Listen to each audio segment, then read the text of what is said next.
Hi guys, and welcome back to my channel.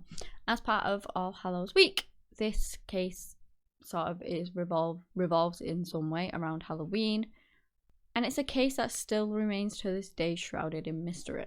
I mean, normally when you think about Halloween, you think about kids going out, dressing up, trick-or-treating, getting candy, things like that, but then there's the other side where you've got the sort of darker side. You've got vampires, you've got ghosts, and yes, all of those are fictional, but the darkness behind them sometimes also transfers over to the real world, and that is what happened in Halloween of 1981 with Ronald Sisman and Elizabeth Platzman.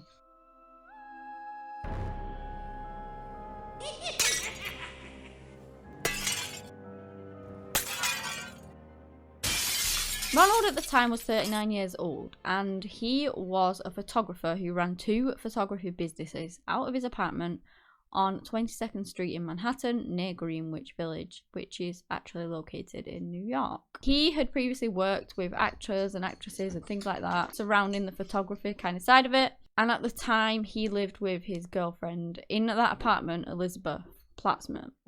Elizabeth was an art student at the prestigious college in Northampton, Massachusetts. It's actually been speculated that on that fateful day, Ronald was actually doing a photo shoot, like a personal photo shoot, I guess, and Elizabeth had come around for that.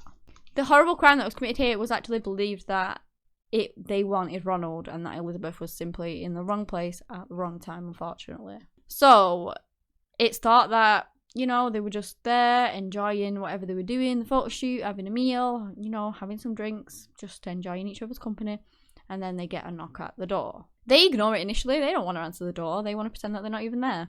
I mean, it could have been trick-or-treaters, it could have been anyone, but they just don't want to open that door, and so they ignore it. But then the knock continues, and Ronald eventually does go to the door. When he opens it, people with plastic masks force their way inside.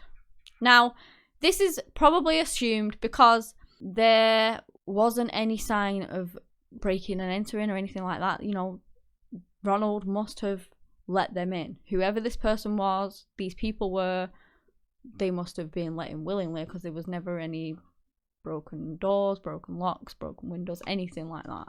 And it would have fitted right in with Halloween. Somebody walking around in a mask would not have brought up any speculation whatsoever, because everyone would have been doing it. So that is really creepy to think, if that was actually the case, that, you know, whoever was behind that mask, we literally still don't know who it was today who committed these murders. And so it's just really creepy that somebody's walking around Halloween doing that. Anyway, these people go inside of Ronald's apartment and they begin to beat Ronald and Elizabeth. They ended up being beaten very severely, and it's probable that the attack lasted quite a long time. With that in mind, and the fact that these people seemed to be looking for something, maybe they were beating on Ronald and Elizabeth to try and find this thing. I don't know whether that's the case. It's just my speculation on what I've seen of this case. There's so much little information on it and so much speculation around it that it's just kind of madness. But what we do know is that these people broke in, they attacked Ronald and Elizabeth, and they beat them very, very badly. They then ransacked the house, the apartment. I mean, when I say they were looking for something, when I say they were looking for something, boy, were they looking for it. They literally tore furniture apart, I kid you not. Everything was everywhere in that apartment. They literally flipped it on its head. They needed to find that, whatever it was, and they were tearing up furniture, pulling out drawers, tossing the entire room just to try and find whatever it was. I am not sure whether they did find it. There were only a few things reported missing from that apartment. Whether they found it or not, who knows, but they did eventually end up leaving after probably trying to cover up, you know, evidence as to what they'd done, made sure that they hadn't left any evidence behind, cleaned up a bit, whatever. Before they left, they ended up shooting Ronald and Elizabeth in the back of the head whilst they were on their knees, execution style. I believe Elizabeth was shot 3 times and Ronald was shot 4 times. And that attack, that final attack, only would have taken a couple of minutes. They would have left literally as quickly as they had gotten there, and they were gone, and that was that. When the police arrived, they said it looked like something out of a horror movie. Like, just the brutality of the attack. I mean, they were beaten to, well, not to death. It didn't actually kill them, but they was beat severely. there would have been blood everywhere, and having killed them execution style, that along with the wrecked apartment, it made it look like a robbery. Essentially everything was everywhere. There were drawers out, furniture had been thrown over, things were smashed, everything was ripped apart, and it just wasn't a good scene. I believe that the police literally couldn't walk in there without standing on something. That's how bad it was. So like there was no sort of clear bit of floor that they could walk on.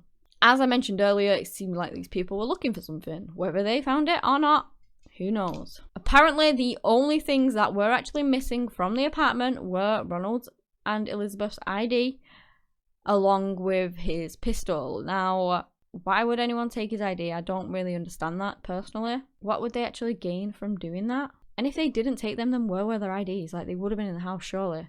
They were never found, so surely these people must have taken them. Initially, you're thinking along the lines that maybe it was a robbery gone wrong. Obviously, the place has been ransacked, and that maybe, you know, they wanted to steal something and then ended up killing Elizabeth and Ronald. But then the police were also made aware that actually Ronald, there was some speculation that he may have been involved in drugs.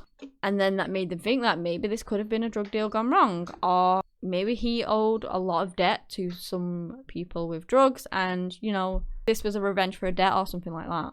Also, a year before, an actress called Melanie had actually accused Ronald of trying to force her to take drugs whilst on a photo shoot. But then apparently this actress wasn't actually willing to cooperate with police, and eventually these charges were dropped. And then a newspaper actually apparently reported, which, you know, gave it more confirmation that it could have been possible, that they found the police actually removed like quite a lot of drugs from Ronald's apartment when they searched it after his murder. The thing that doesn't sit right with me here though is that if Ronald had owed somebody money for drugs, surely they would take those drugs as payment or something like that. Or if he had stolen the drugs, they would have taken the drugs. Why were the drugs still left there if it was to do with drugs? That I didn't understand that. These people were looking for something. So to me, it makes it seem less likely that it is drug related because all of the drugs were still there. I don't know. Apparently, Ronald had also actually applied for 2 gun permits before his murder because, I don't know, he was worried that somebody was coming after him, that they were going to break into his apartment. He was worried for his safety. So it seemed at least like he was scared of someone. You know, he was worried about somebody breaking in, and so he got some guns as protection. The police really did try and investigate everything that they could, and a lot of these theories didn't make sense with me because, so say the robbery theory, not much was taken, okay? He's a photographer, he has a lot of expensive camera equipment. I don't believe that any of that was actually taken. And then you've got the drug side where maybe it was a drug deal gone wrong, which if it was a drug deal gone wrong, I can understand the drugs being left there because they wouldn't have known they were there. But if it was more a debt to be paid due to drugs, that I would have thought they would have taken them. So that doesn't really make too much sense to me either. I mean, it's possible. These are all theories as to what could have happened and what the police thought process was going through trying to solve this case, which unfortunately was never solved. So the case went cold. They didn't have any leads. They didn't have anything. There was no evidence tying anyone to anything really. And then there was a big twist in the case, one that they thought could be a massive breakthrough. A prison informant actually came forward to say that an inmate had the week before predicted these murders. This inmate said that a cult was planning on breaking into a house in Greenwich on Halloween, and they were gonna torture the inhabitants and kill them, and it was essentially what happened. But the only difference was that Ronald's house was actually in Chelsea, so it was so the place was different, but everything pretty much else was to a T. And this inmate was actually called David Berkowitz, who was also known as the son of Sam Killer. Now, David was a serial killer who in 1977 got convicted of a series of shots that killed 6 people and wounded at least 7 others. He initially said that he had committed these crimes because his neighbor Sam's dog was demonic and possessed and told him to do it, but then he later refuted that and said that it was all a lie, he just made that up. And they actually did it because he was sick of getting rejected by society, mainly women. Now, the big thing around this David case is that there's a lot of speculation that there was a cult involved called the Sons of Sam's cult. Now, this has never actually been proven. Nobody actually knows if this cult even exists. It is all just speculation, and we will probably never know whether this cult exists. But it was said that these murders couldn't have all been carried out by David alone. That, I don't know, there were differences in between the murders, and that made it look like more than one person did it. And that this cult does exist, apparently.